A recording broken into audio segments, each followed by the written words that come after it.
storied career with the Telegraph started in the 80s. She went on to be the political editor for Indian Express for a while, and she rejoined the Telegraph as the resident editor based out of Delhi. She covers national political affairs. Um, all of you might have heard the Ashutosh Gowarikar movie, GA. Thank you. As you all know that movie, Khele Hum Ji Jaan. But many of you might not be aware that the movie is based on Ms. Chatterjee's critically acclaimed book, Do and Die, and it is based on the Chittagong uprising of the 1930s. Well, keeping in line with the DPGP seminar series' stated objective that we are going to invite eminent personalities from different walks of life, going to hear what they have to say about their experiences in life, and in turn, maybe form a holistic overview for us when we go out of IIM. So, keeping in line with that, we have Ms. Chatterjee here today, who is not only an authority on the Chittagong uprising of the 1930s, but also happens to be the daughter-in-law of Mrs. Kalpana Datta, who happens to be one of the foremost revolutionaries of the uprising. So with that, I would like to welcome Ms. Chatterjee to, I guess, tell us a story.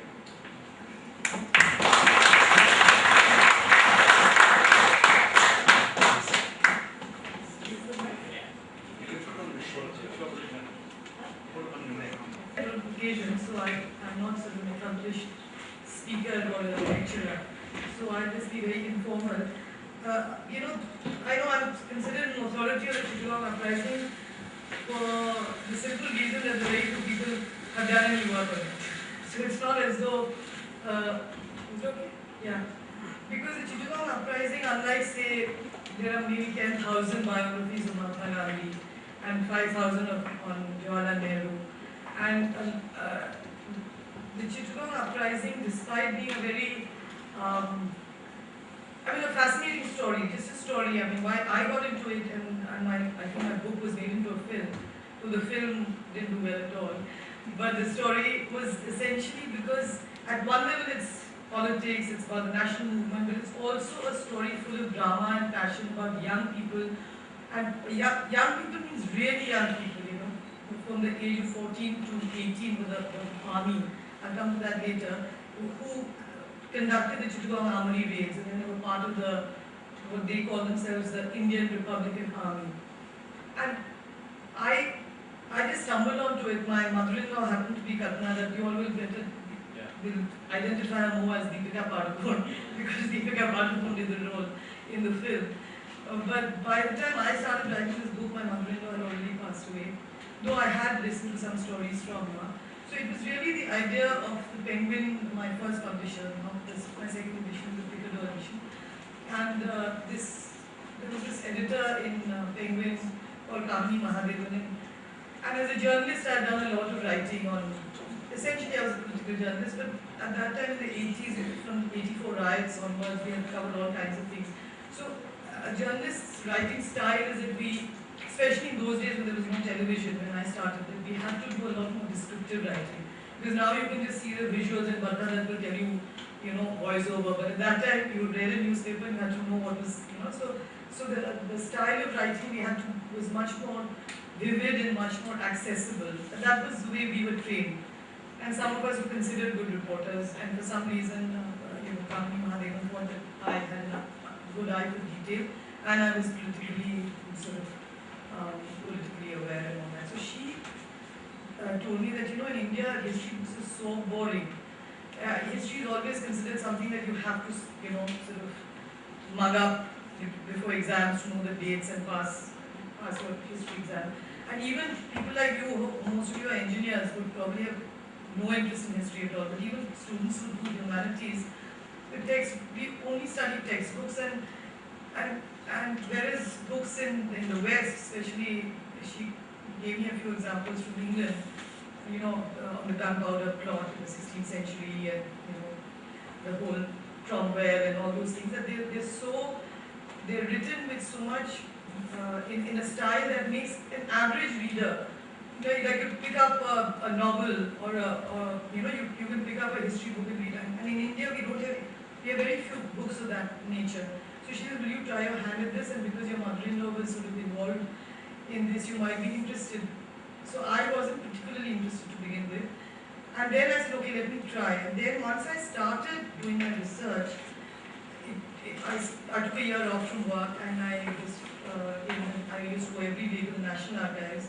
And then I found this fascinating treasure trove of details in the National Archives of all British documents. I mean, there were revolutionaries who had penned their own sort of memoirs, but there were not that many because most of them had been hanged or killed, the bulk of them. But the ones who had survived, there were some riveting accounts. But you know, when people write about their own lives when they're much older, they tend to exaggerate. So that's what we believe. But when I read the stuff which was there in the British archives, you know, from telegrams from the Secretary of State, from the Viceroy, I mean, Chittagong was this tiny, you know, my opening line is it was at the easternmost edge of unfree and undivided India. It wasn't, you know, a central place like say Lahore or Delhi or Bombay. So I got more and more fascinated with the story, and what I also got angry with the way history has been taught to us, you know. I mean, I'm 50 years old now, so when I was studying in school in the 70s, all we learned was essentially about Satyagraha and all that, which is fine. I'm not one of those people who say, you know, rubbish the Congress movement. I think, you know, the national movement's essential leader was Mahatma Gandhi, and there's no doubt about that. And from the time he came back from South Africa in 1915, and then how he slowly converted the Congress from a very an elite organization, you know, an organization which was more into petitioning the British Empire, into a mass movement. I mean, it was something unique in the world. But having said that, just look at the Indian national movement as only a gift of the Congress party, and that's to Mahatma Gandhi and Nehru, and to an extent Patel. And you know, these 2-3 figures, and to completely wipe out the other strands of Indian history, which I thought it was very sad. Because in Chittagong is only one aspect. I'm sure if you do more research, there must be similar movements that took place. I mean, India is a huge country, and before partition, it was even huger. I think it was probably bigger than China. I mean, in terms of population, if you include, you know, undivided India, Bangladesh, Pakistan, and there were people, and the British Empire lasted for 200 years practically. It was taken from 1757 until Plassey till 1947. So there were all kinds of movements. There was 1857, which we know about, the Sepoy Mutiny, but there were other movements too. And the threes, before Gandhiji sort of transformed and got this idea of nonviolent satyagraha, essentially the effort to overthrow British rule was always the armed struggle or the militant movement. And they were all crushed brutally by the British. So at one level, we think that the British rule was very benign compared to, say, the French or the Dutch, you know, in terms of other colonies. And the British have this self-image of being a very colonial power which did good things for India. You know, the railways and the English language. And so I think after 60 years of independence, when we look back, we have to have a nuanced view. There's a radical view which says that everything that the British did was wrong. And there's another view that, you know, they were the best thing that happened to India. And then within the national movement, there is a view that Gandhiji was the sole reason that we got freedom, and as though there was nobody else who did anything. So my conclusion at the end of this whole book is that India gained independence. I mean, the might of the British Empire was eroded and whittled down slowly over time, in which no single leader, no single ideology, or no single political party can claim sole credit for this. The credit has to go to a whole range of players who have been completely wiped out of this, our own consciousness. I mean, you know, I started my book, I don't know how many of you read Salman Rushdie's Midnight's Children. There's this line there where the main character, Salim Sinai, says that, you know, the problem in India is we are a nation of forgetters. We do not have a sense of history. So my conclusion was that we can only forget what we know. In this case, we have never even been taught this. So how can we forget something that we have not been taught? And so this is just the overall overview why I think the Chittagong Uprising or other strands of the Indian national movement is very important. within on the Chittagong uprising itself, I think what is fascinating about it, because there were a lot of efforts from, after 1857 was brutally crushed, and it was only after 1857 that the Andamans was created as a penal colony. So I don't know how many untold numbers of people were sent there.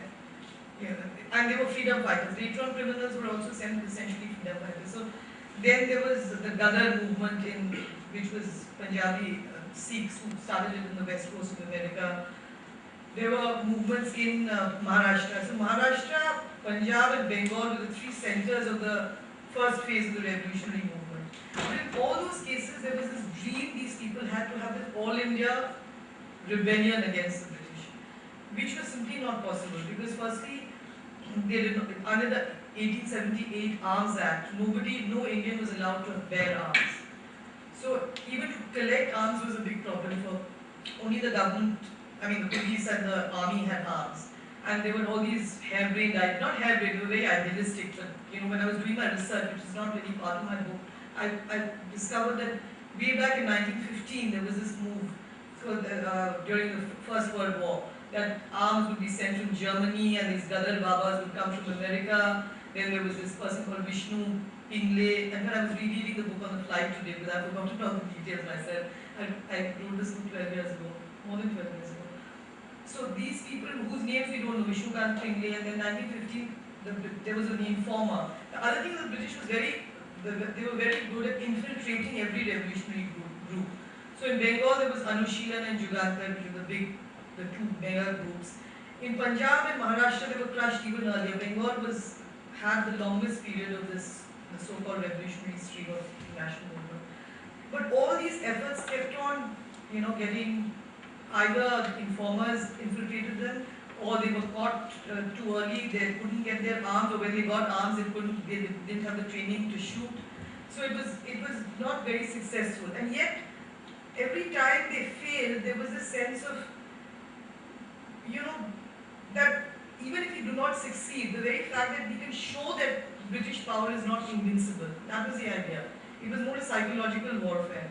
And then those days, the people they were most inspired by were the Irish, which again people don't know now, because later on, 1917, the revolution took place in Russia, and the Bolshevik Revolution created a whole lot of left radicals in India across the world. But before that, in 1916, there was this Easter uprising in Dublin, where this group of Irish revolutionaries, and they had about 1,000, they formed their own army. They captured Dublin, they captured the General Post Office, and they all eventually the British troops crushed them, but they kept it alive for 7 days. Well, that was a model for the Chittagong uprising. It was called I call it uprising, in history books call it the Chittagong Armory Raids. The leader of this movement was a person, again you all will know him by Abhishek Bachchan, but it was Surya Sen, who was known as Master Da because he was a school teacher. And from all accounts, because he was hanged in 1934, he was a very mild, not at all a he-man, not a great, even I think Abhishek Bachchan tried to portray that mildness, but in real life I think he would be more like a Raghuveer Yadav or something. Somebody who was not a Hindi hero at all. So from the accounts that I've read of him, the only thing that was eyewitness accounts say that he had these sort of very impressive eyes, But otherwise he was so mild that he would get, if he was standing in a bus stop, you wouldn't look at him the second time. So that helped him. But at the same time, he had an inspiring power to draw young people to him. And that's why he was known as Master Da. There were so many other school teachers, but he was, he recruited, or he more than recruiting, he inspired young men and boys towards the national movement. And Master Da actually, it's all very hazy because all these details, some of it you get in the archives, some of it is just people's, anecdotes, no detailed biographies, autobiographies or biographies being written on these people. So, but he was involved both. And the other thing is that they were not, two hermetically sealed compartments. And this is the militant movement and this is the non-violent movement.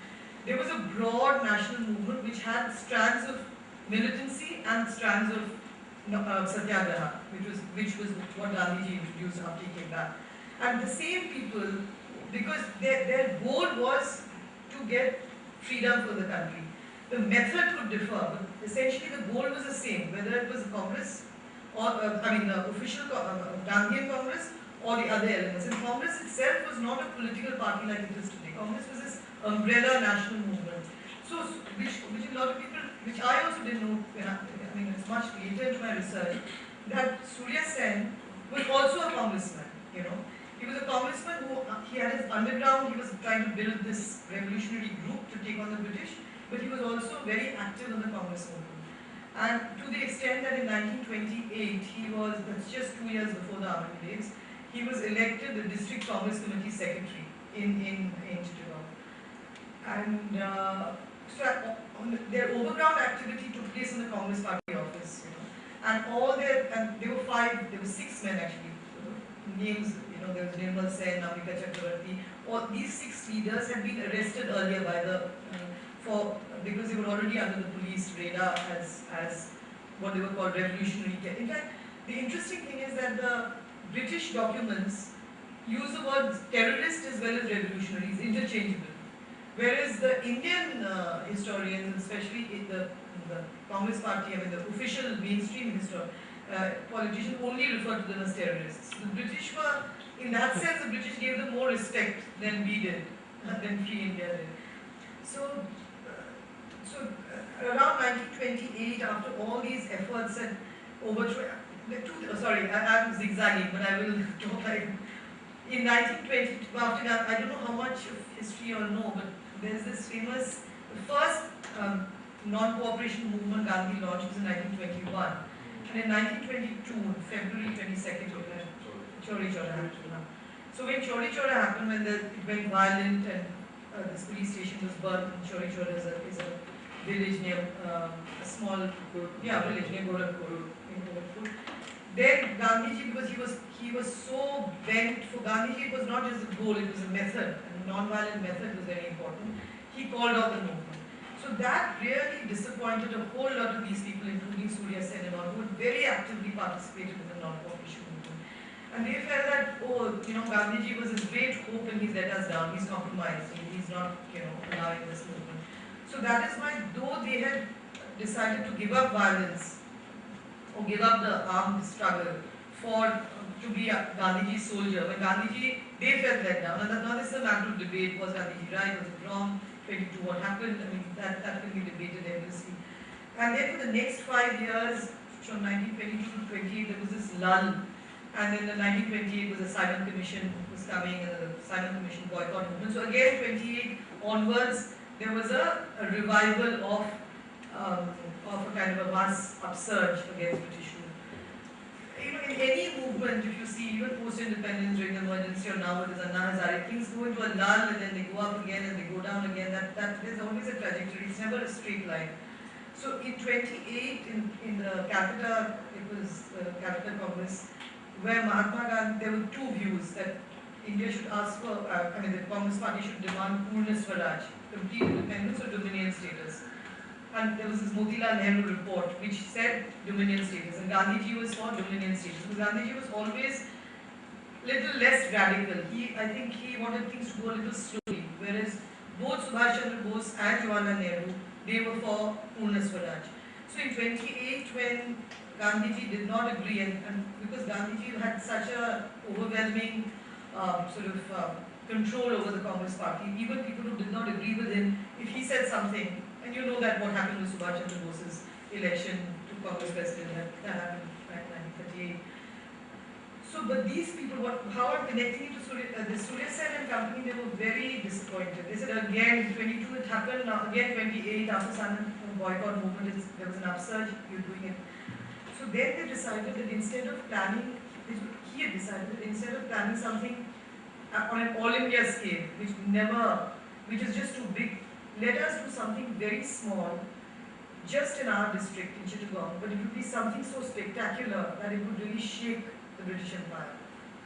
And though they made terrible mistakes, that's why it's such a human story, it did shake the British Empire. Because in my book, book, I've done a lot of research in the British archives, and the British were completely, they were just, they didn't know what hit them, because never before, after 1857, and 1857 was on a different scale altogether. I mean, it was still East India Company, it was no, but as the British Empire, as in the government of the British Raj, they had never faced something like what happened in 1930.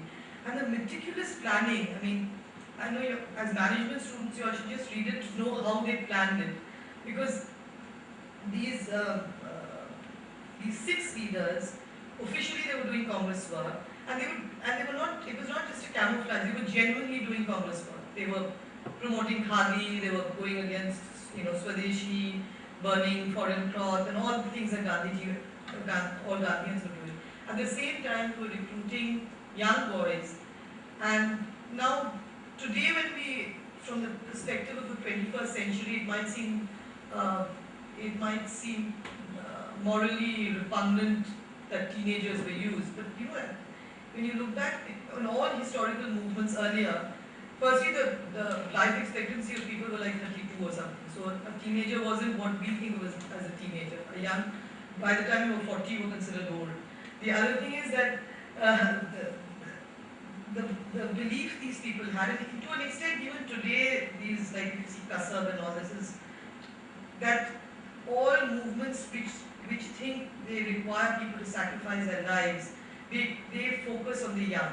One is the young are impressionable, the young are idealistic, and the young do not have any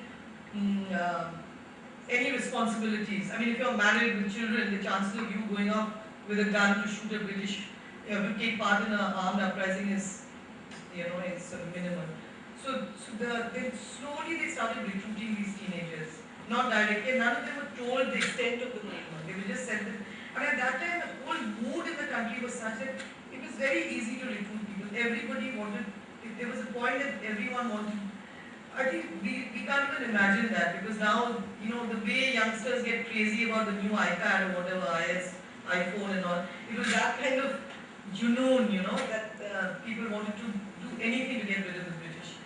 And so slowly these people, what the plan was that they didn't want to, unlike the previous things where they were trying to do dacoities to get money, to buy arms, here what Surya Sen and his team decided was that they would raid the British armories. There were 2 armories in Chittagong, the police armory, which had only muskets, and the AFI armory, that's auxiliary forces, which are more sophisticated guns. They would raid the armories, they would destroy the telegraph office, they derail the train, but they were very keen that they shouldn't kill any innocents. So they planned out the derailment of the train, so the train was a goods train. So it wouldn't be a passenger train which would, hurt people. Then they would attack the telegraph office with, as far as possible use chloroform, so that people would just, because among the students in their group, among the leaders, there were medical students who were skilled in these aspects. There were students, engineering students who were taught how to make bombs. So they did everything indigenously. And everything, though there was complete watch on them by the British police, they managed to hoodwink the police. How they did that, those details and all that is there, I can't get into all that detail, but the fascinating thing was how they organized everything to the T, and there were 64 young boys. Young means the youngest was 14, 13 and a half, and mostly the mean age would have been about 18, and the leaders, these 5, 6 leaders, they were in their 30s. And on 18th April, that's exactly what they did. They managed to derail the train, attack and they had 4 targets: the telegraph office, the police armory, the AFI armory, and the European club.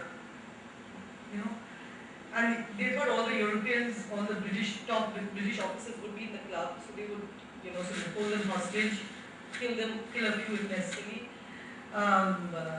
Because the telegraph lines are cut off, there would be no communication with the rest of Bengal, rest of the country. No trains would come in, so the troops wouldn't be able to come in, and then they would have the arms and they would fall. But they knew that eventually they would be crushed. There was no way they couldn't, but they would declare Chittagong as independent. India declare the independence of India, proclamation that this the Indian Republican Army. they always had this consciousness, though they were like at one level small town people, really small town, not even Calcutta, but Chittagong. They always saw themselves as in all their pamphlets, leaflets, literatures, Indian Republican Army, in brackets Chittagong Raj. And that this would electrify the movement to the rest of the country. That was the aim. And they thought they would be able to. Is this way? Yeah.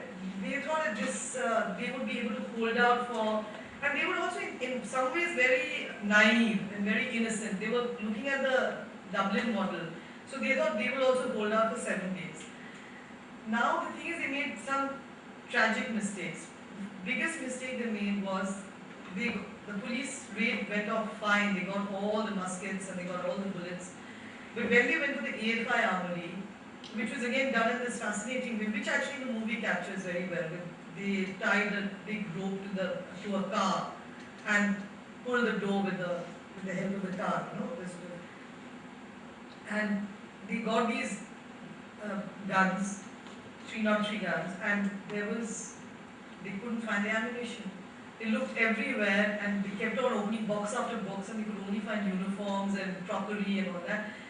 And they didn't know, which even I didn't know, but I think people who know military things know, that it seems the ammunition and the guns are never kept in the same place in an armory. And the magazine where the ammunition is kept was at another place which they didn't know of. Because when they had done all their intelligence work to find out the layout, somebody had told them that they had these boxes and they assumed that the bullets would be in the boxes. So suddenly they had all these sophisticated, by those standards, so not AK-47 like today, but those standards, guns with no ammunition. Police armory, they had guns, but those guns were just simple muskets which couldn't really stand up to, British, armed thing. And the second mistake they made was this Easter uprising. They were so taken up by the Irish model that in Ireland they did it during the Easter week, because Easter is very big for Roman Catholics. So here also they chose April 18 because April 18 was Good Friday. Not knowing that Good Friday is a day which is not a celebration. So when these people, this group of boys, they landed up at the European Club, they found that there was nobody there. There was just a couple of Darwans, Indian bearers there, and none of the Bada Sahibs. Normally on a Friday night was a big night when they used to have ballroom dancing and all, playing cards and drinking and all that. Neither the DM nor the SP, none of them were there. Because it was Good Friday and it was a day that was not meant for celebration. So these two mistakes, and then what happened, one after the other, they started panicking. So at one level in the police armory, they managed to, Surya Sen was there and they took down the Union Jack, they burnt the Union Jack and put up the Indian flag. And the Indian flag in those days, I think, must have been the Congress flag, because the books are not very clear. It was a tricolor, because the Congress flag and the national flag would eventually have similar. And he made the speech, he proclaimed the freedom and all that, but after that, because their idea had been that they would capture the top British officials, that had failed, and then they didn't have the ammunition to stand back fighting. Then one accident after the other happened, one boy got burned, so this Ananda Singh, who was a very important figure, he rushed off to take him, because they were also very human. They were doing this at one level, it had all been planned out to the T, and the fact that they managed to do all this itself is tremendous, and the British couldn't imagine that a bunch of, unlettered, sort of simple, small town young men would do this. But from their own point of view, it was a huge failure. But, so, anyway, that night things started going wrong. They achieved only maybe 50% of what they set out to achieve. But even that 50% in retrospect is a huge achievement. And then the group split up by mistake. And then I think that even more important than Chittagong Armory raid, which is a chapter which is completely wiped out in history books. But at least Chittagong Armory raid, the April 18th, that is still there, at least 1 paragraph, 2 paragraphs in our NCERT textbooks. But the next thing that happened was on April 22nd, 4 days later, this group led by Surya Sen and a few others, they went off, because Chittagong has these hilly, it's a very hilly town. I went to visit it just to get a feel of the place. There is Jalalabad Hill. So they all stayed up on that hill, and then the British troops came. I mean, they were Gurkhas mainly, but with British officers, and then they had a pitched battle, and even in that pitched battle, they managed for a while, for 2-3 hours, they survived by, they managed on, I don't think after 1857 there's ever been this kind of a pitched battle between British forces and an Indian revolutionary force. But then they went up to a higher hill, and then they had a machine gun. And they used that machine gun and they just mowed down. And there were these 14 boys, just one after the other died. And this is all I got from the British records, because they kept their photographs too. And then the next day, the officers came and they didn't even hand over the bodies to their parents or anything like that. They just, sort of dug a hole, put in logs, and the sad thing is that, these 14 boys and then 14 young men and the leaders who were killed, they have no place in Indian history. I mean, it's not part of our consciousness at all. And they also died for the country. I mean, later on, post-independence, I mean, of late in the last few years, I've seen that there is an effort to try and, give them their due. But I still think that it's been a long way to go to give them their due. Then that was on Jalalabad, April 22nd, and after that, for the next 3 years, it was a guerrilla warfare. And there were some very heroic deeds, some very foolish things. This is the phase when the women, the other thing apart from youth, Chittagong, the most historically the significant thing was the role of women. Earlier on, Vadar and Kalpana Dutt, who was my mother-in-law, the two of them, they didn't, during the raid itself, during the preparation for the May Chittagong uprising, the Master Surya Sen was totally against the idea of taking women into the revolutionary groups, and that was a code to those years. Women never took active participation. They would only helpers, they would be couriers, they would help in doing things. But after the police cracked down, because after the raids there was a massive all India, particularly in Bengal, every young man and woman had to carry a card, an identity card, because everyone was suspect. Because what their aim was to sort of make people passionate about freedom, they succeeded in that. So in that underground period, for the next 3 years, women got involved, especially these two women played a very big role. And Pritilata Vadar, in fact, was allowed to lead a raid on the Pahartali Club, which is another European club, and then she committed suicide after that. There are various reasons why she wanted to show that women can also die because of freedom. She was also very broken because she was emotionally attached to one of the revolutionaries who died. There were all kinds of reasons. And Kalpana Dutt was finally captured and sent to, not to Andamans. She was given life imprisonment. That was called transportation to life for 14 years. But by the end of the 30s, when after the Government of India Act of 1935 and elections, a new phase in the movement had started. And Mahatma Gandhi, in fact, played a big role. Mahatma Gandhi and Rabindranath Tagore in getting the prisoners back from the release of women prisoners. There were quite a few women by then, and to get back the people from Andaman. So again, the mainstream movement and the revolutionary movement, they've always had a very dialectical relationship. There's unity and struggle. They've had differences, and at crucial points, they've also sort of joined hands together. And so Gandhiji was totally against their methods, but at the same time, he always said in his writings, which I've quoted, he always said that I have tremendous respect for them as for their motivation. I do not agree with their methods, but I agree that there's no difference between what we are fighting for.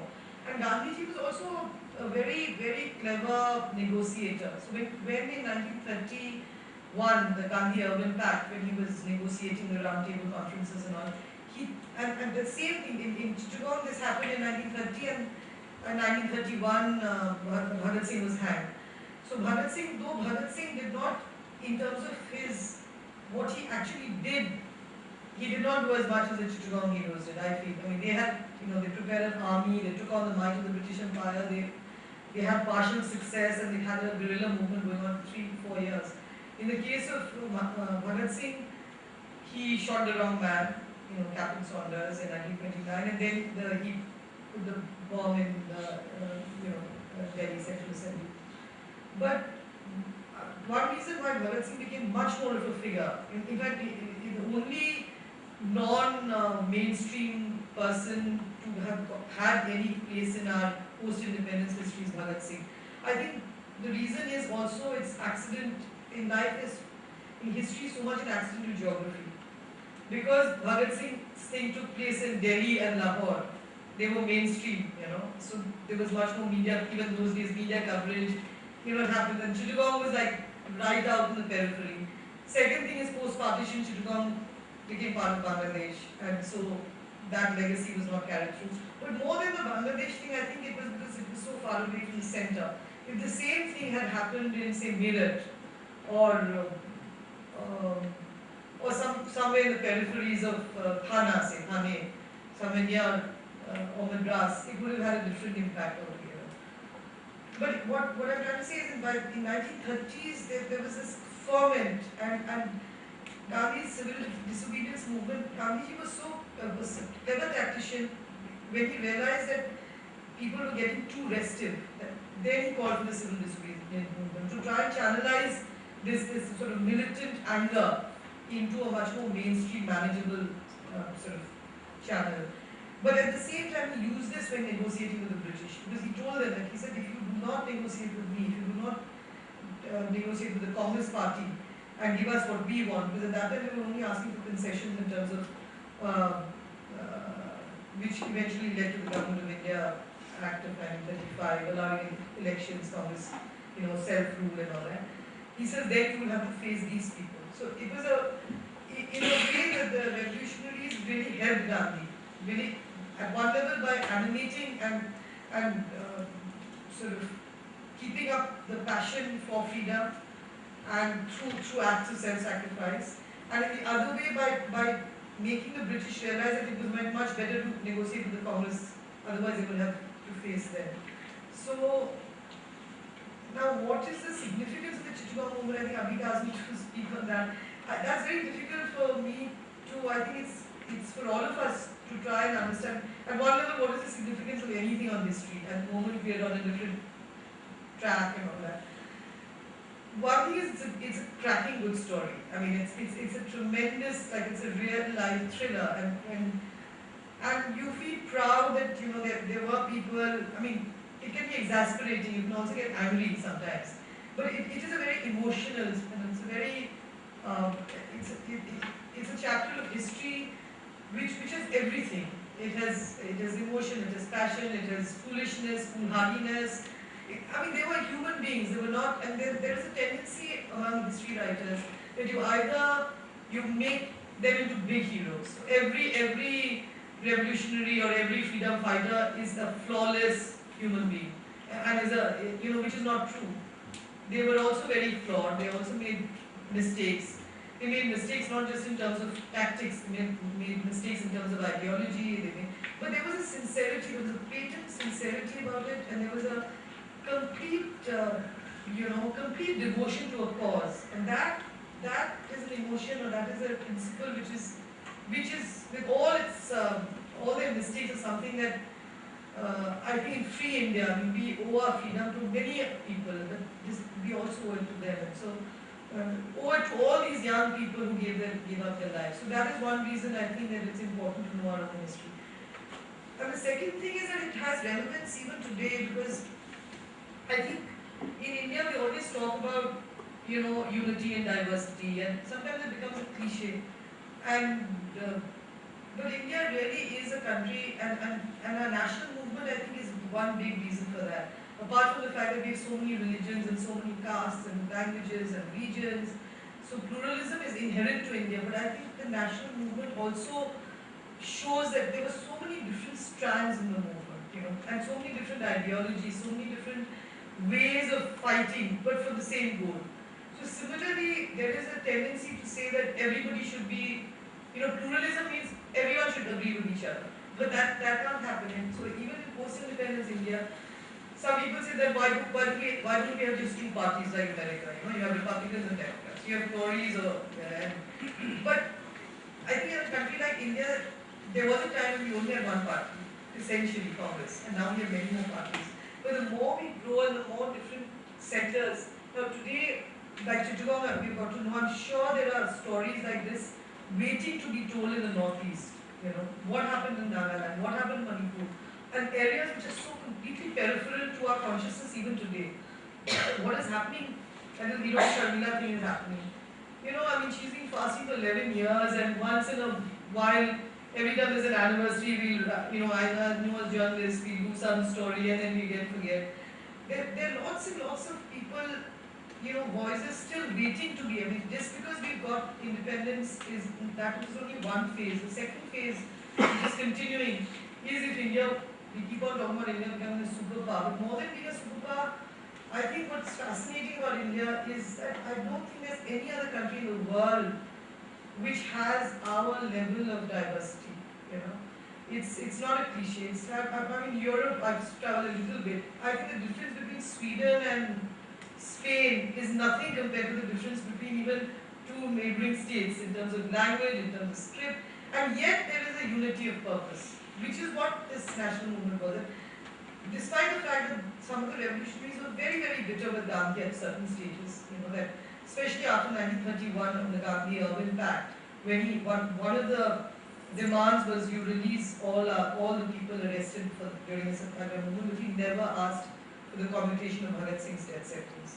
And that is something that really rattled with them. He never asked for the release of the prisoners of the Chittagong movement and the other movements. So there was a bitterness towards Gandhi at one level, but at another level they also said, I remember my mother-in-law, once BBC was interviewing her, and they sent her a list of questions, and they just assumed that she would be anti-Gandhi. And she told me that, she said, no, but Gandhiji to our in Bengali, she told me, but Gandhiji was our leader also. I mean, Gandhiji didn't want us to take up the gun, but he was our leader, he was also fighting. So what I'm saying is, despite the differences, there is a unity of purpose. And that unity of purpose, there is a post-independence, I think the Congress party made a mistake, and to an extent I think it was after Indira Gandhi took over, that the whole official history writing became the history of just one or two people. They couldn't ignore Mahatma Gandhi, and later on only about one family. I mean, I have great respect for Indira. I think Jawaharlal Nehru was a great builder of modern India. But you cannot exclude everybody else. I mean, we have more things named after Rajiv Gandhi and even a man like Sanjay Gandhi. Then we have after Surya Sen or Bhagat Singh. Which is not. I think there has to be a relook at our own history, because unless we appreciate the multiplicity of strands in our own history, we will not be able to appreciate the multiplicity of contemporary reality and the need to give more voice and more space to other kinds of sort of movements and aspirations in India as we sort of grow and. Any questions? It's usually said that in PLO and all that. In Chittagong also same thing. Surya Sen and all. Yeah. In official British history as well as later Indian history, they were termed as terrorists, and now there is a reinvention that they are freedom fighters. And PLO Yasser Arafat was a terrorist. Later, once the nation was formed, he became a leader. And Tamil Eelam did not happen, and Prabhakaran died at others. So when this transformation takes place, only when the struggle succeeds, and then there are people to write history from their angle, then whether the terrorist revolutionary evolves into a freedom fighter, or if it doesn't happen, the revolutionary remains a terrorist. The other way of saying it, that history is always written by the victors. So once you win, you can call yourself, you can give whatever label you want. No, I thought about this a lot, because in the case of the Indian revolutionaries, actually, because the nature of the Indian freedom movement, they actually oscillated between overground struggle and armed revolution all the time. But the word terrorist is, I would say that in our case, these people, terrorism was a tactic to achieve the goal of freedom. What you're saying is correct. But I think one should measure it by how oppressive the ruler is. If you're not allowing democratic elections, if you're not allowing people to, I'm not sure about in Tamil Nadu whether it's in Sri Lanka it is as bad or not. Like the Naxalite movement, for instance. There's a lot of people draw parallels between the Naxals and this Uganda and all. And there are parallels, definitely. But where I differ, because I used to be in the Communist Party myself, CPIM, and where I differ is that when they say this whole system of the constitution is rotten and we can only overthrow it through arms, I'm not sure that is correct. I think post-independence, with all its flaws, India has a system which offers voice and offers space through a non-violent method if you want to. But in a case like Palestine where there is no choice, I'm saying that it depends on the situation. It is a grey area. It's very difficult to give a blanket answer. Because like in Ireland, the same thing. In Ireland the British ruled for 800 years, and they use. Sometimes you need to pick up arms against a brutal force in order to frighten them and shake them for them to come to the negotiating table. I mean, which is what I was telling how Gandhiji used it. If there had not been any Bhagat Singh, there had not been any Surya Sen, I don't know whether this idea that the British just went away because Gandhiji asked them to go. That's not true. They felt scared. And also, of course, Second World War. After Second World War, the whole empire, it was just economically unviable. And also, if Winston Churchill had been elected in 1945 instead of Clement Attlee, maybe instead of 47, we would have got it in 52. So there's so many different factors that go into them. It's very difficult to. I mean, maybe because I'm not an academic and I don't have answers to everything. As a journalist, you always see that there are 3-4 reasons, and at any given time, one supersedes the other, but that doesn't mean that that's a sole truth. I'll go into another area, the history of the subject. I agree with you that the history that we've studied so far has been pretty boring, and that goes with media too. Should these subjects be based on facts or sensationalism, sensationalization? You have two extremes, right? If it's based on facts, it becomes very boring. No, not necessarily. That's why I disagree with you. I think it's a way you present facts. Because, I don't want to plug my book, I'm not on a book promotion tour, but if you can flick through it, of course there are lots of mistakes that come in this information. But, the Brits wrote so beautifully. I mean, they made my life much easier. These were all secret documents. And I praise the British for one thing, that they have a sense of history. I mean, right from their, they gazetteers. I mean, if you want to know about a district, to pick up a gazetteer about Karnataka or any place, in the 80s, say 1860, 1880, the first 100 years, 150 years of their rule, they researched about the flora, the fauna, everything, and there were facts. The letters that the DM was writing, the letters that the SP was writing, it's vivid. I mean, they are facts. I mean, it doesn't have to be boring. My point is that just as there's some newspaper reports are very boring and some are very interesting. It's when you start using history just for mugging dates rather than the people involved. I mean, history writing is changing in the West. Of course, it changed some years ago, but even in India, like Ram Guha's India After Gandhi is a very readable book compared to. I'm sure Bukit Chandra is good, but I mean, there's no comparison. You can just sit with Ram's book and go through it. So it's changed. Ram Guha came to Srinath as well, and he said that generally these historians have never read history or had been students of history. He himself said that. No, but Ram Guha is attacked by the regular historians for being a pop historian. This is the other thing. This is not just about historians. It is about all academics. I mean, they have an idea that a specialist is someone who knows more and more about less and less, and that might be a valid argument. But also that the fewer people who understand you, the more intellectual you are. So if you write an EPW article which only 3 people can follow, then you are really a great intellectual. I mean, this is an idea that especially Indians have for some reason, because it's not true. Like Eric Hobsbawm, who I respect greatly as a historian, or Christopher Hale, they are considered very serious historians, and yet they are very readable. So to make history accessible, or to make any subject accessible. I mean, Amartya Sen's Argumentative Indian, I mean, it's a very accessible book. That doesn't mean that kindergarten kid can read it, but I'm saying that you don't have to be a specialist in the subject in order to read that. I've not read this book, but a lot of my friends, I have it on my bookshelf, I must read it. There's this book which won the Pulitzer, the Siddharth Mukherjee, the Emperor of Disease. on cancer. I'm told that's a great book, and Richard Feynman on, I mean, I don't know much about science, but even people who know a little bit about science, they say that he can. So I think that is, I think as education expands and then newer and newer, I mean, already in India there's that many more people reading now. Writers will develop in order to cater to these kind of people. I mean, you have your Chetan Bhagat Singh on board, I'm sure. But you also need, the point is you can write serious subjects do not have to be boring, or do not have to be highfalutin.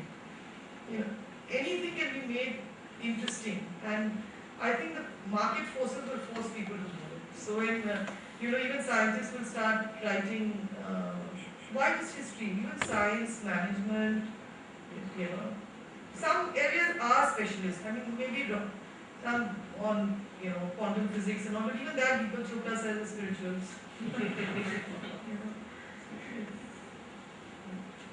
And that.